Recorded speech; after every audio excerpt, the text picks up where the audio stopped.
جی آیت نمبر 71 سے شروع کریں گے۔ اعوذ باللہ من الشیطان الرجیم، بسم اللہ الرحمن الرحیم۔ قالوا انہوں نے کہا، وَأَقْبَلُوا عَلَيْهِمْ اور وہ متوجہ ہوئے ان پر، ماذا تفقدون تم کیا چیز گم پاتے ہو، کیا چیز گم پاتے ہو، کیا گم ہوا؟ قالوا انہوں نے کہا، یہ آواز لگانے والوں نے، پیچھے آپ نے پڑھ لیا تھا نا، ایک منادی نے آواز لگائی، ایتھا العیر انکم لسارقون، تو کہنے لگے نفقد سواع الملک، ہم گم پاتے ہیں بادشاہ کا پیمانہ،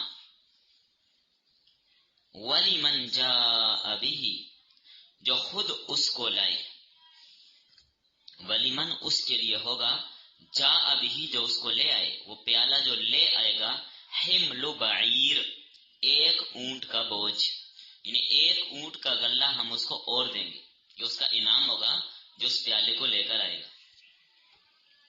وَأَنَا بِهِ زَعِيمٌ اور میں اس کا ذمہ دار ہوں، اعلان کرنے والا ساتھ یہ بھی کہہ رہا ہے کہ میں اس بات کا ذمہ دار ہوں کہ اس کو ایک اونٹ کا بوجھ میں دلاؤں گا، میں ضامن ہوں، زعیم ضامن ذمہ دار۔ قالوا انہوں نے کہا، تاللہ اللہ کی قسم، لقد علمتم البتہ تحقیق آپ جانتے ہیں، ما جئنا نہیں آئے ہم، لنفسد فی الارض کہ فساد مچائیں زمین میں، ہم زمین میں فساد کرنے کے لیے نہیں آئے، وما کننا سارقین اور ہم چور نہیں ہیں، ہم چوری کرنے نہیں آئے مصر میں۔ قالوا انہوں نے کہا، فما جزاؤہ ان کنتم کاذبین کیا بدلہ ہوگا اگر تم جھوٹ بولتے ہو، تو اگر تم جھوٹے ثابت ہو گئے تو تمہارا بدلہ کیا ہوگا، یہ بتاؤ۔ یہ برادران یوسف سے پوچھا گیا۔ قالوا انہوں نے کہا، جزاؤہ اس کا بدلہ، من وجد فی رحلہ جس کے سامان وہ چیز پائی گئی، فہو جزاؤہ وہی اس کا بدلہ ہوگا۔ جب برادران یوسف سے یہ پوچھا گیا، اگر وہ چیز جو ہم گم پا رہے ہیں تم سے مل گئی، سزا کیا ہوگی؟ کہنے لگے جس کے پاس ہوگی وہی اس کا بدلہ ہوگا، اس کو روک لیجئے گا۔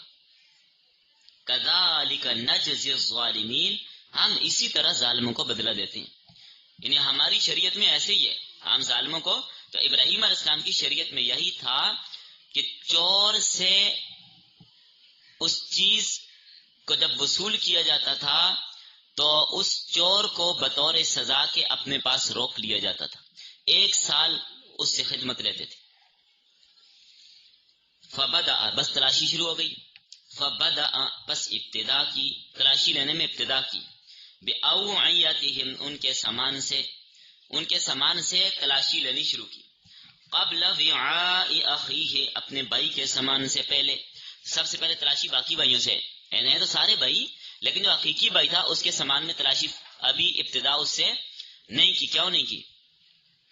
اگر ابتدا بھائی کے سامان سے کرتے تو وہ سمجھ جاتے کہ انہوں نے خود ہی کیا کی ہے، گڑبڑ کی ہے نا، تو اس لیے ابتدا جو تلاشی کی ہے باقی بھائیوں کے سامان سے پہلے کی ہے، پہلے باقی بھائیوں کے سامان سے تلاشی شروع کی، آخر میں اپنے بھائی کا سامان چیک کیا۔ ثم استخرجہا پھر نکالا اس پیمانے کو، من وعاء اخیہ اپنے بھائی کے سامان سے، اس پیالے کو نکالا اپنے بھائی کے سامان سے۔ کذالک کدنا لیوسف اسی طرح ہم نے تدبیر بتلائی یوسف علیہ السلام کو، کدنا ہم نے تدبیر بتلائی، یہ اللہ فرما رہا ہے کہ یہ تدبیر حضرت یوسف کو ہم نے بتائی تھی، اسی طرح ہم نے تدبیر بتائی حضرت یوسف علیہ السلام کو۔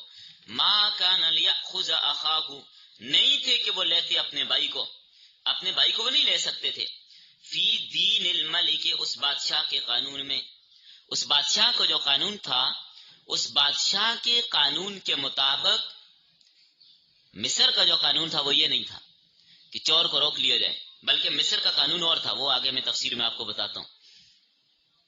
الا ان یشاء اللہ مگر یہ کہ اللہ تعالی نے چاہا، نرفع درجات ہم بلند کرتے ہیں درجے، من نشاء جس کے چاہتے ہیں، وفوق کل ذی علم علیم، اور ہر علم والے کے اوپر ایک جاننے والا ہے، ہر علم والے کے اوپر ایک جاننے والا ہے۔ قالو، بھائیوں نے کہا، جب پکڑا گیا نا پیالہ بنیامین کے سامان سے نکلا، اب بھائی شرمندہ ہوئے کہ ہم نے تو کہا تھا ہم چور نہیں ہے، تو نکل آیا سامان ہمارے پاس سے۔ اب الزام لگا دیا بنیامین پر اور ساتھ حضرت یوسف پر بھی۔ قالو، بھائیوں نے کہا، ان یسرق، اگر چوری کی ہے اس نے، فقد سرق اخ لہ، بس تحقیق چوری کی ہے اس کے بھائی نے، من قبل، اس سے پہلے۔ آج اگر اس نے چوری کی نا تو اس نے کہ اس کے بھائی نے بھی چوری کی تھی۔ ارے یوسف کا کہہ رہے ہیں، پتہ نہیں یوسف ہماری باتیں سن رہے، ان کی طرف سے تو یوسف ہلاک ہو گئے نا، تو کہنے لگے اس کے بھائی نے بھی چوری کی تھی من قبل، اس سے پہلے۔ فَأَسَرَّهَا يُوسُفَ، یوسف علیہ السلام نے اس بات کو پوشیدہ رکھا، کچھ بھی نہیں کہا، خاموش ہوئے، بولے ہی نہیں۔ فی نفسہ، اپنے دل میں، وَلَمْ يُبْدِهَا لَكُمْ، اور ظاہر نہ کیا ان کے سامنے، یہ نہیں بتایا کہ ہاں میں یوسف جھوٹ کیوں بولتے ہو، صبر، میں تمہیں ابھی سیدھا کرتا ہوں، ابھی کچھ نہیں کہا، ابھی جیسے اللہ کی طرف سے جو حکم تھا اس ترتیب سے چل رہے تھے۔ قال، فرمایا، انتم شر مکانا، تم برے ہو درجے کے اعتبار سے، یہ بات دل میں کہیے، سامنے ان کو یہ بات ذہن میں رکھیے گا۔ آج یوسف نے اپنے دل میں کہا کہ بڑے برے ہو، ابھی بھی تم چھوڑتے نہیں ہو یوسف کو۔ واللہ اعلم بما تصفون، اللہ خوب جانتا ہے جو کچھ تم بیان کرتے ہو، جو یوسف پہ تم الزام لگاتے ہو کہ اس نے بھی بچپن میں چوری کی تھی، اللہ جانتا ہے۔ قالو، وہ کہنے لگے، یا ایھا العزیز، اے عزیز مصر، ان لہو ابن، بے شک اس کا باپ، شیخن کبیرہ، بہت بوڑھا ہے۔ تو ظاہر بنیامین کو روک لیا اصول کے مطابق جو انہوں نے کہا تھا، تو اب منتیں سماجتیں کرنے لگے، خوشامد کرنے لگے، کہنے لگے اس کا باپ بڑا بوڑھا ہے۔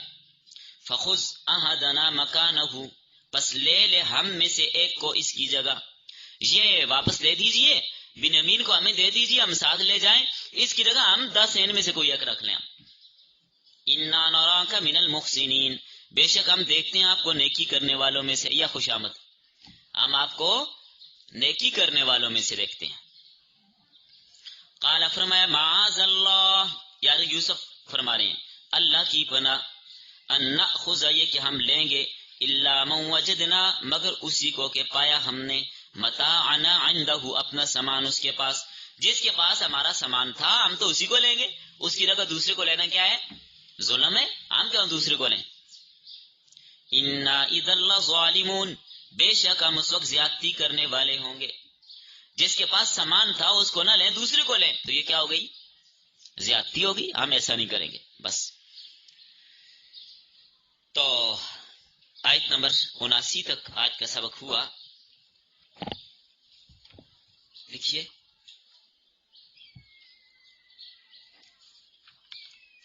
سورہ یوسف کا درس نمبر 17، آیت نمبر 71 تا 79، 79۔ سبق کا عنوان ہے تتمہ آمدن دوم برادران یوسف، تتمہ آمدن دوم برادران یوسف۔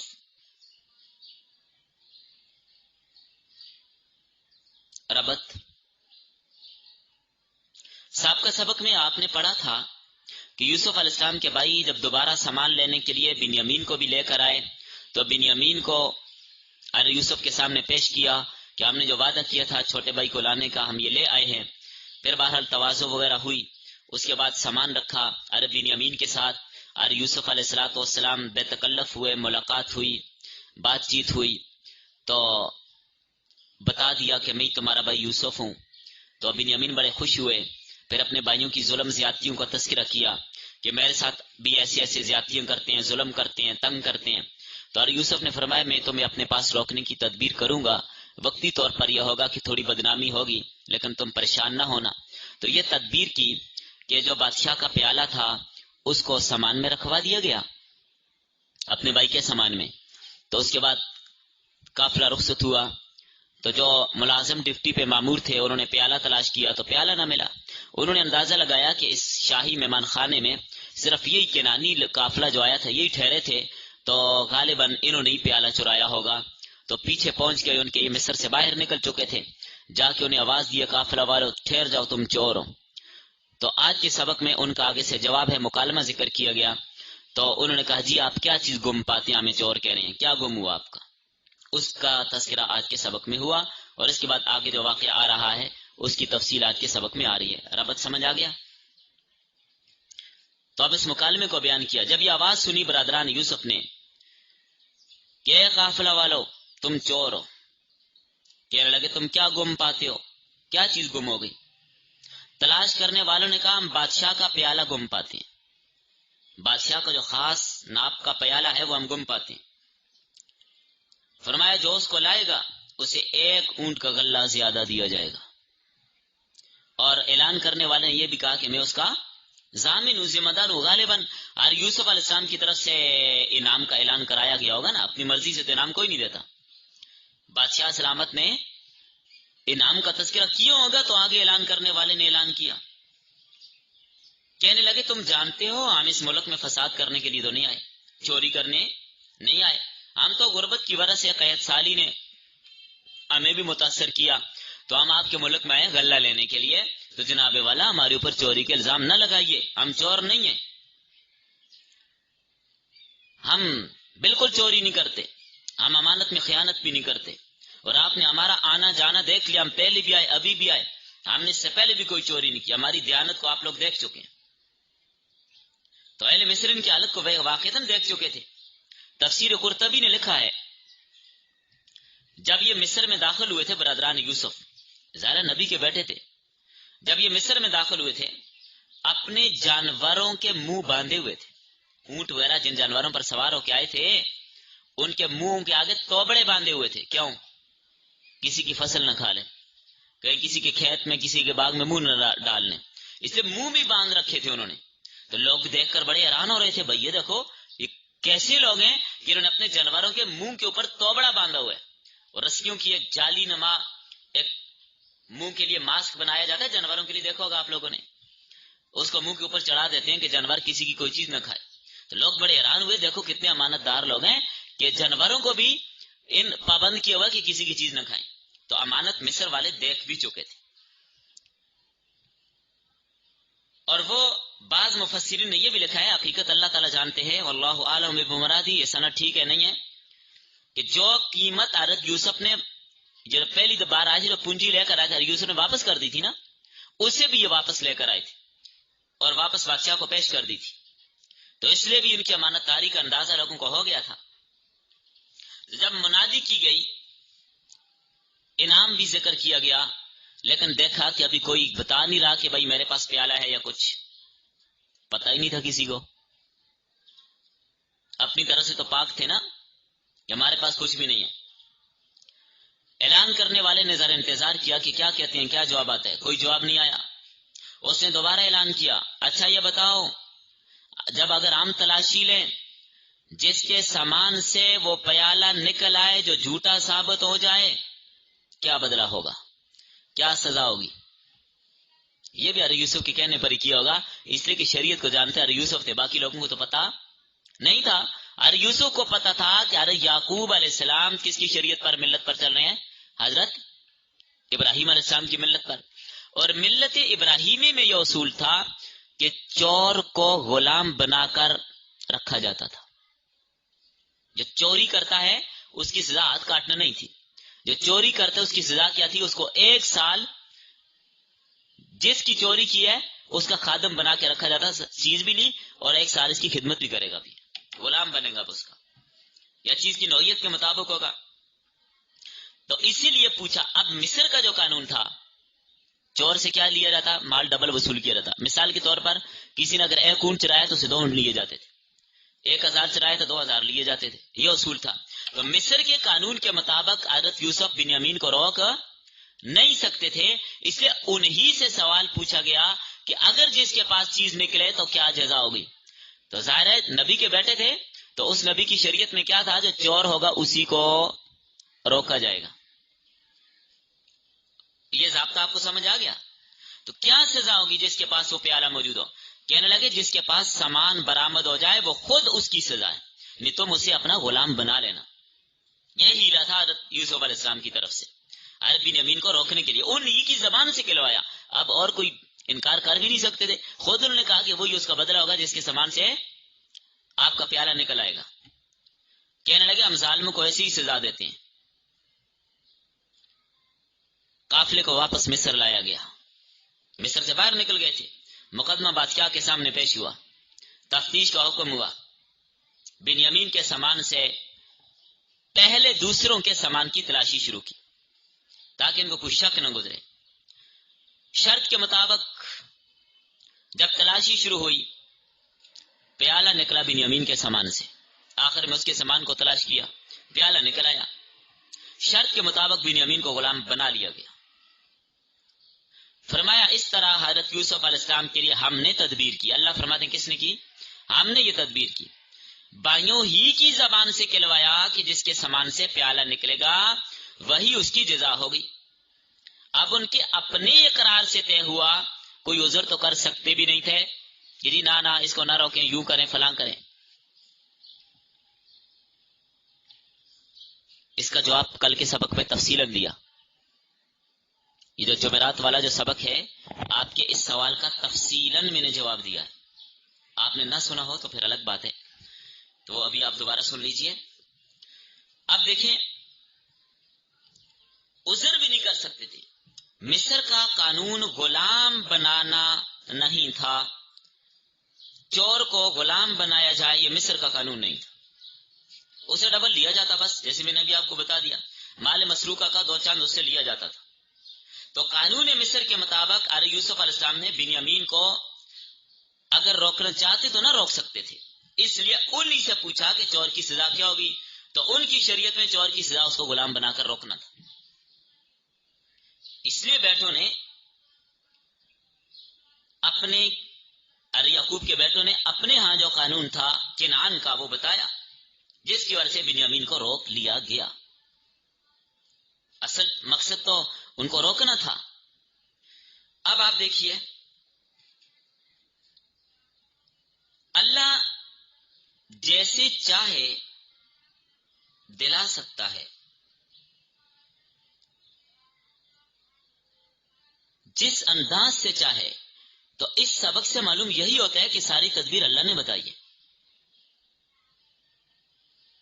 درجے بلند کرنے والا وہی ہے, علم اور حکمت دینے والا وہی ہے. جس کو جتنا علم دے دے, جتنے درجے بلند کر دے, جتنی حکمت عطا کر دے. فرمایا ہر علم والے سے اوپر ایک علم والا ہے. اسے کسی کو فخر نہیں کرنا چاہیے کہ میرے پاس اتنا علم, میرے پاس اتنا علم. ہر علم والے سے اوپر بھی علم والا موجود ہے, اور سب کی انتہا پھر سب سے زیادہ علم والی ذات اللہ تعالیٰ کی ہے. تو کسی کو جائز نہیں ہے کہ اپنے علم پر ناز کرے. حضرت یوسف علیہ السلام کو خاص معرفت دی تھی, ایسی تدبیر صاحب معرفت ہی کر سکتا ہے. جب بنیامین کو اس تدبیر کے مطابق روک دیا گیا, اب بھائی بڑے شرمندہ ہوئے کہ ہم تو کہتے تھے ہم چور نہیں, اور ہمارے بھائی کے سامان سے پیالہ نکل آیا. اگر اس نے چوری کی ہے تو کوئی تعجب کی بات نہیں ہے. کہنے لگے, غصے میں آئے, شرمندہ ہوئے. اب اور تو کچھ نہ بن پڑا, الزام تھوپ دیا. یعنی اپنے آپ کو بچانے کے لیے کہنے لگے کوئی تعجب کی بات نہیں, اگر اس نے چوری کی ہے تو اس کے بھائی نے بھی چوری کی تھی.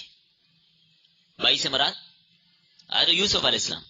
وہاں پر یہ جملہ بول گئے منہ سے, پتہ نہیں سننے والا بھی یوسف ہی ہے, جس کے سامنے مقدمہ پیش آ رہا ہے وہ یوسف ہی ہے. یہ پتہ ان کو نہیں تھا. کہنے لگے ہمیں نہیں معلوم تھا کہ چوری کرے گا. یہ بھی اپنے بھائی کی طرح ہی نکلا.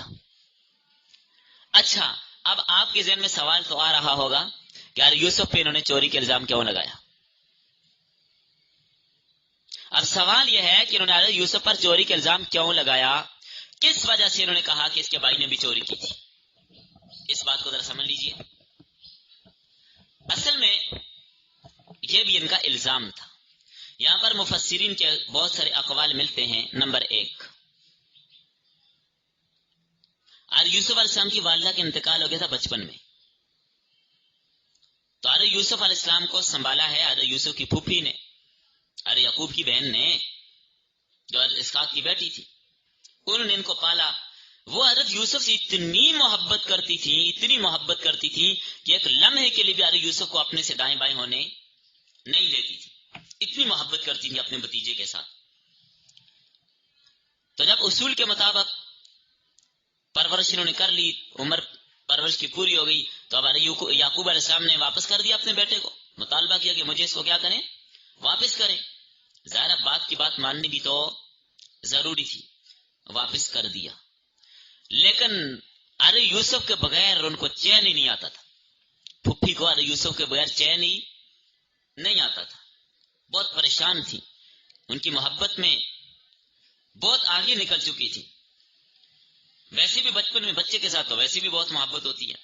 اب انہوں نے ہیلا کیا ارے یوسف کو اپنے پاس روکنے کے لیے، واپس تو دے دیا، ہیلا کیا کیا کہ حضرت اسحاق علیہ السلام کی طرف سے وراثت میں ان کو ایک کپڑا ملا تھا، پگڑی کا ایک کپڑا ملا تھا، وہ کپڑا انہوں نے حضرت یوسف کی کمر میں باندھ کے لپیٹ کے اوپر کپڑے پہنا کے چھپا دیا اور اس کو ڈھونڈنا شروع کر دیا، اور کہنے لگی کہ اسحاق علیہ السلام کی طرف سے مجھے جو کپڑا ملا تھا، جو پگڑی ملی تھی، وہ گم ہو گئی ہے، میں تلاش کر کر کے تھک گئی ہوں، تلاشی شروع ہو گئی، سارے گھر والوں کی تلاشی کی، تو ارے یوسف علیہ السلام کے پاس سے وہ کپڑا نکلا۔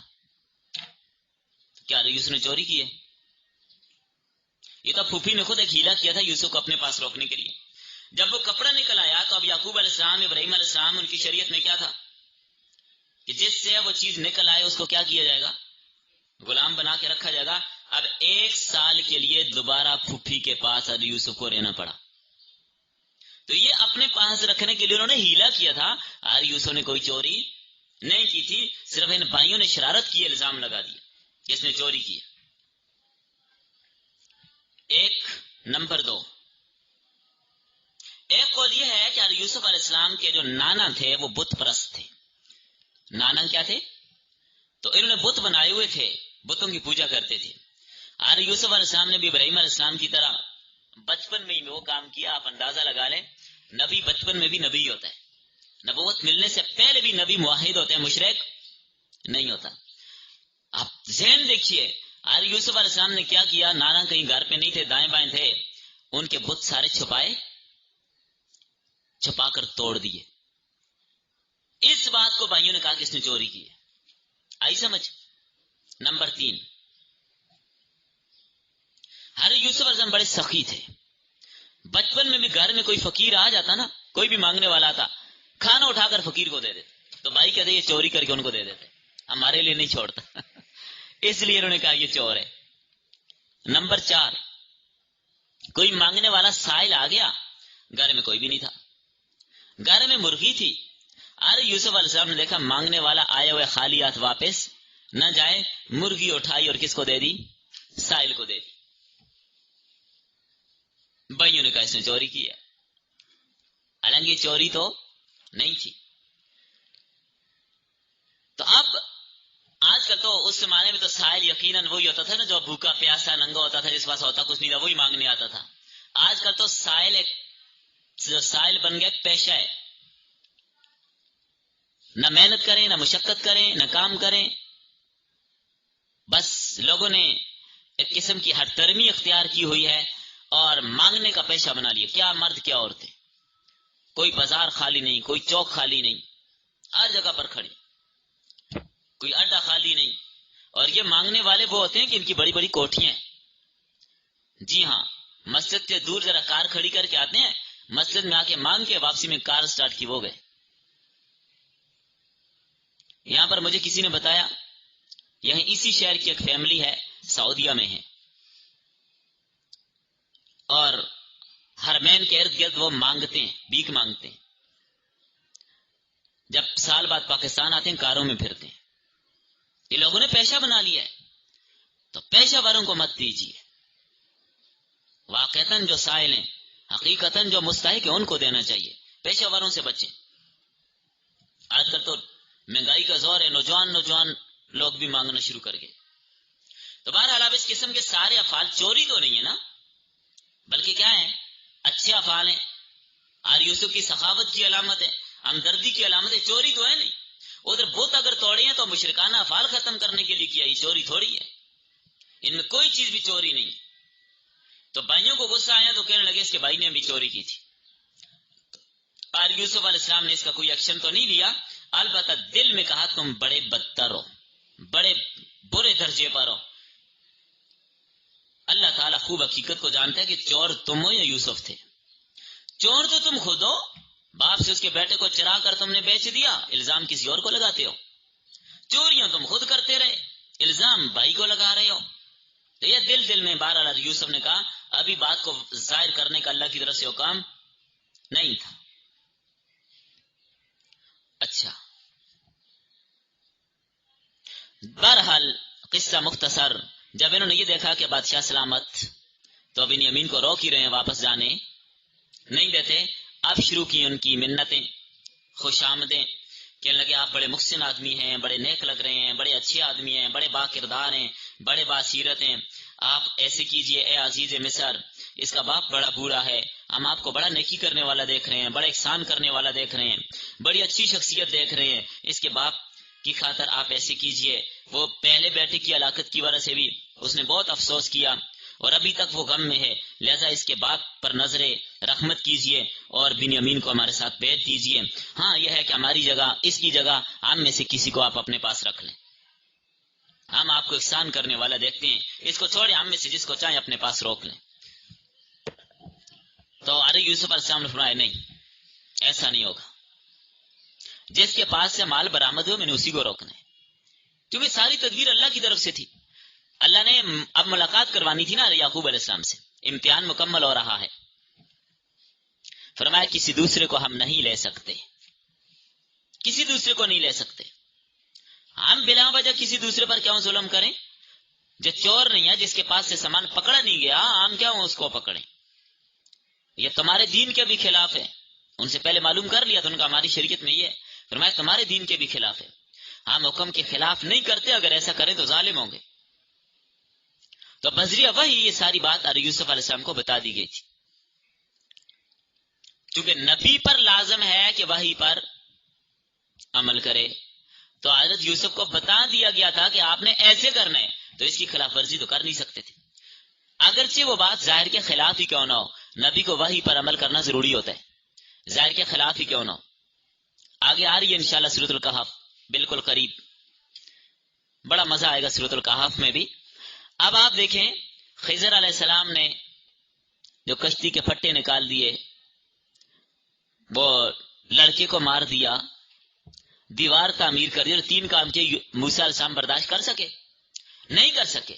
اگرچہ کام ظاہر کے خلاف تھے، لیکن خضر علیہ السلام کو یہ حکم تھا کہ یوں کرنے آپ نے، اب کرنا پڑنا تھا انہیں. اور ادھر موسیٰ بھی بولے بغیر رہ نہیں سکتے تھے کہ موسیٰ شریعت تشریع والے نبی تھے، تشریعی نبی تھے، صاحب شریعت تھے، تو اپنے سامنے کسی کو قتل ہوتا دیکھ سکتے تھے؟ اپنے سامنے کسی کی کشتی کو اس طرح توڑ پھوڑ کرنا دے؟ وہ بھی بولے، انہوں نے اپنا کام کیا، انہوں نے اپنا کام کیا، اس کی وحی یہ ہے، اس کی وحی وہ ہے. تو نبی کو اپنی وحی پر عمل کرنا لازمی ہوتا ہے. اور موسیٰ کا گرفت کرنا، پکڑنا، یہ بھی ان کے لیے بولنا ضروری تھا کہ کوئی وجہ نہیں ہے، بلا وجہ آپ نے بچے کو مار دیا. تو بظاہر تو کوئی وجہ نہیں تھی، لیکن وحی پر عمل ہو رہا تھا. تو نبی کو اپنی وحی پر عمل کرنا ضروری ہوتا ہے. تو یوسف علیہ السلام کو بذریعہ وحی یہ ساری بات بتائی گئی تھی کہ آپ نے یوں کرنا ہے. اب دیکھیں نا، آپ اسی سے اندازہ لگا لیجئے، کئی سال تو یوسف کو بادشاہ بنے بھی گزر رہے ہیں، کئی سال. تو کیا وہ یعقوب کو پیغام نہیں دے سکتے تھے اس دوران؟ کنعان سے قافلے، تجارتی قافلے آتے جاتے تھے، روابط تھے، نہیں تو نہ بھی آتے، بادشاہ بن گئے، کسی اب قاصد کو پکڑتے، روکا لکھ کے دیتے، بھائی میں یوسف ہوں، آپ کا بیٹا ہوں، کنعان کا ایڈریس پہ پہنچا دیتے، جاؤ جا کر میرے باپ کو بتاؤ کہ میں زندہ صحیح سلامت ہوں، میں بادشاہ بن گیا ہوں. بتا سکتے کہ نہیں؟ لیکن سال ہا سال گزر گئے، بادشاہ بنے بھی بتایا نہیں. کیوں؟ اللہ کی طرف سے حکم ہی یوں تھا. اللہ کی، یا تو اللہ نے ذہن میں یہ بات ڈالی ہی نہیں، یا اللہ نے منع کیا ہوا تھا کہ نہیں بتانا، امتحان ہو رہے ہیں، باپ بیٹے کے امتحان ہو رہے ہیں. تو بہرحال آگے پتہ چلا کیسے چلا، وہ آگے انشاءاللہ واقعہ اپنے اختتام کی طرف جا رہا ہے. تو آج کے سبق میں آپ نے یہ بات پڑھ لی، تو اس سے ایک سبق ہمیں ملا، کسی جائز مقصد کے لیے ہیلا کرنا جائز ہے، کسی جائز مقصد کے لیے ہیلا کرنا جائز ہے، لیکن یاد رکھیے ابطال حق یا احقاق باطل کے لیے ہیلا ناجائز ہے. حق کو باطل کرنے کے لیے کوئی آدمی ہیلا کرے، یہ ناجائز ہوگا، اس کی اجازت نہیں ہوگی. تنگی کے مواقع سے نکلنے کے لیے ہیلا درست ہے. حضرت ابراہیم علیہ السلام نے بل فعلہ کبیرہم، ان کے بڑے نے کیا، بہت اس نے توڑے، مجھے کیا کہتے ہیں. اس طرح میدان جنگ میں توریہ کرنا نبی صلی اللہ علیہ وسلم اور صحابہ سے ثابت ہے. حضرت ابراہیم علیہ السلام کا توریہ کرنا کہ یہ میری بہن ہے، یہ سب توریہ ہے.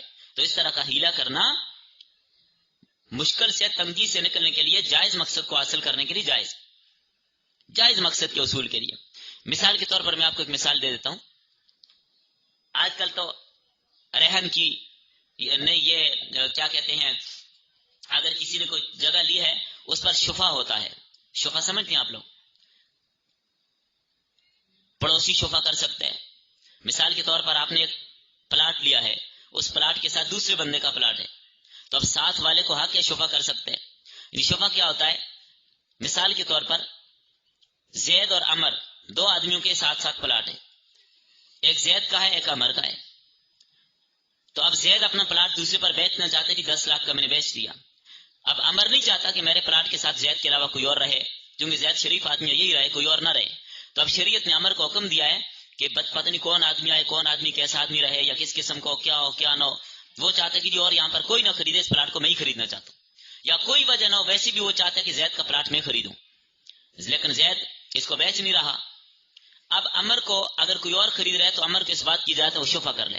یعنی مطلب کیا کہ وہ شفا کرے، عدالت میں جائے گا اور وہ شفا کر دے گا کہ بھائی اس پلاٹ کو میں خریدنا چاہتا ہوں، مجھے دیا جائے. اب جتنی قیمت کا اس مشتری نے خریدا ہے اتنی قیمت عمر دے کر اس پلاٹ کو وہ لے لے گا. یہ ہوتا ہے شفا. لیکن اس سے بچنے کے لیے ہیلے، بہت سارے ہیلے بتائے گئے ہیں کیسے بچیں. ایک آدمی نے جگہ لینی ہے، شفا والا چھوڑتا نہیں ہے.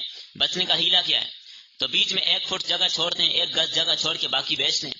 اس 1 گز جگہ کی قیمت ڈبل لگا لیں. یعنی ہیلا یہ کریں، ٹوٹل پلاٹ کی قیمت تو 10 لاکھ ہے، تو آپ سمجھے 5 مرلے جگہ ہے، تو 4 مرلے کی آپ لگا لیں، 4 مرلے جگہ آپ اس پر بیچتے ہیں 2 لاکھ کی. یعنی آپ یوں اصول بنائیں کہ 4 مرلے جگہ میں نے آپ کو 2 لاکھ کی دے دی، اور باقی جو 1 مرلہ اس کے پلاٹ کے ساتھ جڑا ہوا، یہ میں نے آپ کو کتنے کی دی؟ 8 لاکھ کی.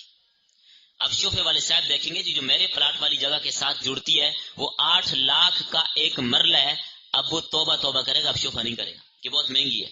ظاہر شفا کرے گا تو جتنی قیمت اس نے دی اتنی اس کو بھی دینی پڑے گی، تو اب دے گا نہیں. اس طرح اور بھی بہت سارے ہیلے ہیں، لیکن ابھی اس کا موقع نہیں ہے اس کو تذکرہ کرنے کا. تو بہرحال اس طرح کا ہیلا کیا جا سکتا ہے. یا مثال کے طور پر لوگ جان نہیں چھوڑتے، بہت تنگ کرتے ہیں، آپ کے پاس وقت نہیں ہے، وقت کا ضیاع ہے، تو اب اس کے لیے ایک ترتیب ہے، آپ ہیلا کر لیں. مثال کے طور پر ایک آدمی بہت مصروف رہتا ہے اور لوگ اس کی جان نہیں چھوڑتے کہ میرا یہ کام کر دیں، میرا یہ کام کر دیں، میرا یہ، کہ اس کی اپنی مصروفیات، دینی مصروفیات زیادہ ہیں. اس کے لیے ایک ہیلا میں بتا رہا ہوں.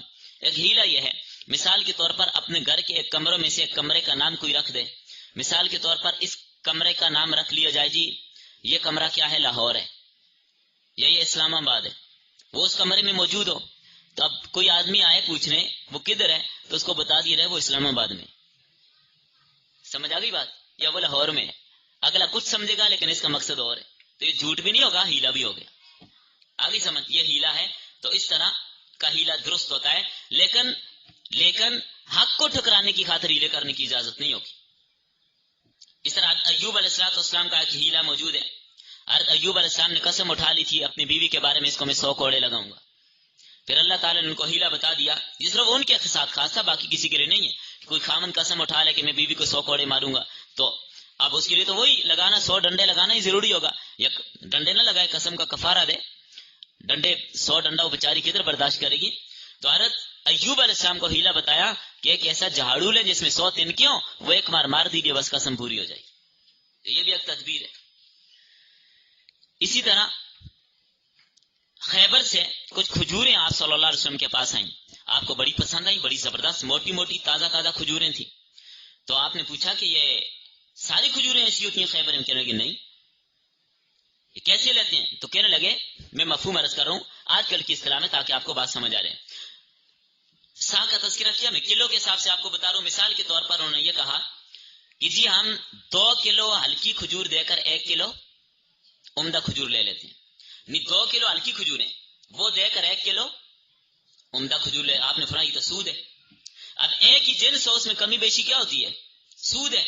ایک طرف سے 2 کلو کھجوریں دیں، اس سے 1 کلو لیں. اس کو 2 من کھجوریں دے کے اسے 1 من لیں تو سود ہے یہ. ایک آدمی کو آپ 1 من گندم دے کر اسے 1.5 من لے رہے ہیں، چاہے وہ اچھی ردی ہے یا چاول ہیں اس کی 2 قسمیں 4 قسمیں 50 قسمیں جو بھی ہیں، آپ ہلکے چاول اس کو 1 من دے کر اس سے 20 کلو اچھے لے لیتے ہیں تو یہ سود ہوگا؟ جائز نہیں ہے، ربا ہے یہ. تو آپ نے کہا یہ تو سود ہے. پھر آپ نے اس کو ہیلا بھی بتایا کہ ظاہر ہے آپ 2 کلو ردی کھجوریں دے کر 1 کلو عمدہ لے رہے ہیں نا، تو یہ جنس ادھر بھی کھجور ادھر بھی کھجور، تو کھجور کا کھجور سے تبادلہ ہو رہا ہے، ایک جنس ہے دونوں کی، تو کمی بیشی کیا ہوگا؟ سود. آپ نے فرمایا 2 کلو کھجوریں پیسوں کی بیچ دیا کرو. 2 کلو مثال کے طور پر 100 روپے کلو ہے تو 200 مل جائیں گے نا 2 کلو کے. ادھر اعلیٰ کھجور 200 کی 1 کلو تو 200 دے کر 1 کلو لے لو. اب پیسوں کے بدلے آپ نے 2 کھجور لی، تو ہیلا سمجھ آ گیا آپ کو؟ یا پیسوں کے بدلے لیا، کھجور کے بدلے نہیں لی، جنس بدل گئی. اسی طرح بینکوں میں جو ہوتا ہے، آپ بینک سے قرضہ لیتے ہیں، جی مجھے قرض ہے میں نے گاڑی لینی ہے، مجھے قرض ہے میں نے کیا کرنی ہے؟ گاڑی لینی ہے. تو آپ مجھے ایسے کریں 10 لاکھ قرض دے دیں، میں گاڑی لے رہا ہوں. تو بینک آپ کو 10 لاکھ دے گا تو سود چھوڑے گا؟ کیا لے گا آپ سے؟ سود لے گا. ظاہر اس نے اپنے کرائے دینے ہیں، اپنی عمارت ہے فلاں، تو سود پہ کام کرے گا. آپ کو 10 لاکھ دے کر 12 لاکھ لینے ہیں اس نے واپس آپ سے. وہ کہے گا میں قسطوں میں واپس لوں گا، لیکن واپس کتنے دینے ہوں گے؟ 12 لاکھ. تو اب اوپر والا 2 لاکھ کیا ہوگا؟ سود. سود حرام، خطرناک ترین گناہ، اللہ کے ساتھ جنگ. تو سود کی اجازت تو نہیں ہے. اب ہیلا کیا ہے؟ اسلامی بینک کا کام یہ ہے، سمجھ رہی ہیں آپ لوگ بات؟ اسلامی بینک کیا کرے گا؟ اس سے پوچھے بھائی آپ نے کیا کرنا ہے پیسوں کو؟ آپ جو 10 لاکھ قرض مانگ رہے ہیں کیا کریں گے؟ تو کہ جی میں نے گاڑی لینی ہے. تو بینک کہتے کوئی بات نہیں، آپ پیسے نہ لیں، گاڑی لے لیں، میں آپ کو گاڑی دیتا ہوں. اب بینک اپنے پیسوں سے گاڑی خریدے گا 10 لاکھ کی. بینک کیا کرے گا؟ 10 لاکھ کی گاڑی خریدے گا، اور اس کے پاس ابھی تو پیسے ہیں نہیں. تو بینک 10 لاکھ کی گاڑی خرید کر اس کو دے دے گا 12 لاکھ کی، کہ آپ 12 لاکھ مجھے دیں، قسطوں میں ادا کریں. تو ہیلا ہو گیا، جائز ہے بالکل. اس میں کیا بات ہے؟ اسلامی بینک میں یوں کیا جاتا ہے. نہیں سمجھ آئی؟ تو اب دیکھیں نا، بینک وصول تو اس سے 12 لاکھ کرے گا، گاڑی اس نے 10 لاکھ کی لیا، اس کو 12 لاکھ کی، 2 لاکھ پرافٹ ہوگا کہ نہیں بینک کو؟ اب یہ 2 لاکھ منافع ہے، لیکن پہلی صورت میں 2 لاکھ سود تھا. چلیں بس